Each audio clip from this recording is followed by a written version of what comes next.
hot take. It's a hot take. Greetings, fans of music. Less fortunate people who aren't fans of music, creatures of the night, Loch Ness monsters, aliens, potential people from other galaxies, things I've got covered. I'm Robert. Josh from the Milky Way. Central Music. Right there. Gonna have a conversation with you today. Today. I mean, assuming that you allow this video to play to its conclusion. Otherwise, you know, enjoy your cats. Not much of a dialogue that way, is it? Just No. kind of turn it off. Josh, I've been thinking. Okay. I've got an idea, and I think I'm right about it. Sure. I think that seeing your progress in your practice is the same as believing in a Sasquatch. Okay. Look, a lot of times we get into practice and we just think we're not going anywhere and we're not getting any better, right?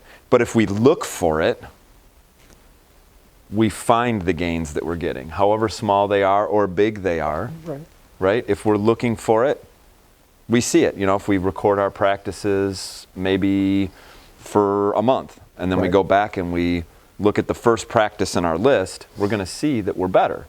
Just like if we scour the internet, we're going to see that the Sasquatch is real. Very nice. Yeah, I think that's especially important as you get more advanced because those gains are still significant, but they may seem less noticeable.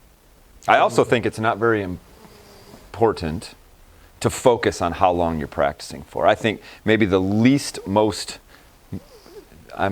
important metric. Yeah, there we go. The least important metric of your practice is the time that you spend. And I was told from a very young age that I should practice a half hour a day. And then I was told that I should practice an hour a day. Right.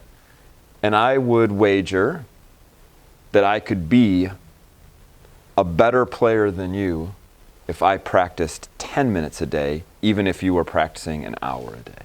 How's that? That's a hot take. It is, but I think it's true because how you spend your time practicing is probably the most important thing, right? Yeah, I agree with that. There was a young Joshua who was obsessed with just hitting 10,000 hours, and I certainly did. And I'm here to say that there's not a magical number you just hit and then become a genius player. Right. So maybe the lesson there is plan your practice time. Yeah. Decide what you're going to accomplish. Work until you accomplish it. Focus on something other than time. Yeah. Right? Also, a lot of times, especially young Robert, this is how I practiced, right?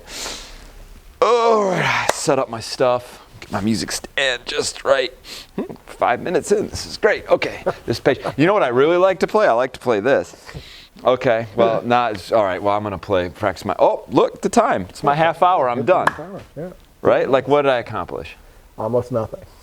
Right. You looked at your sticks. These are the things that I've been thinking about. What have you been thinking about? So I was at a conference where Victor Wooten was there, and he said... Oh, he's a smart guy. I read a book by him. Yeah. I just was thinking about this in terms of how we teach music, but he said, and I agree with this, that style and feel are actually way more important than getting right notes and rhythms. Oh, that's crazy. Have you seen any of the books that we use to teach music? I don't really see much about style and feel in there at all. Mostly notes and rhythms. And yet. We make more music when we focus on style and feel. Better music. That's a deep thought. That is a deep thought. And a hot take. It's a fairly hot take. I have a hot take. What's that? Why would you buy cane reeds when synthetic reeds are available? It's tradition. Oh. My teacher used cane reeds, and his teacher before him. Well, caveman used clubs to get food, but I just go to the grocery store. Oh. Okay. I mean, that said, we also did build the pyramids. Yeah. Many thousands of years ago. So maybe some old ways are good. Right. They're still standing. For sure. There's some other things that aren't. Let's point that out. So maybe there's room for all of it. Yeah. But synthetic reeds are good too. Great. You're on a roll. Yes. Thank you. Like jelly. Do you put jam on a roll? Peanut butter on a roll? What do you put on? Butter? Jam is good for me. There you go. Nice preserves, a little apple butter maybe. That stuff's fierce. Look, we're curious about your hot takes on music, because apparently that's what we're talking about today. Hot takes. There's a whole comment section open to you. We'd like to hear them, and if we get some good ones, we'll share them on an upcoming episode. We appreciate you watching. Like and subscribe. It helps us out. Pretty Josh, good conversation this afternoon, yeah. do you have some words of wisdom for the people? Practice smartly. So, feel, interpretation, style, for a very short period of time on a synthetic reed. Do we have that covered? Yeah, that's all you need. You heard it here first. He did point at you. That means it's over. Sorry. Results in practice are a lot like belief in the Sasquatch. Sure? Explain.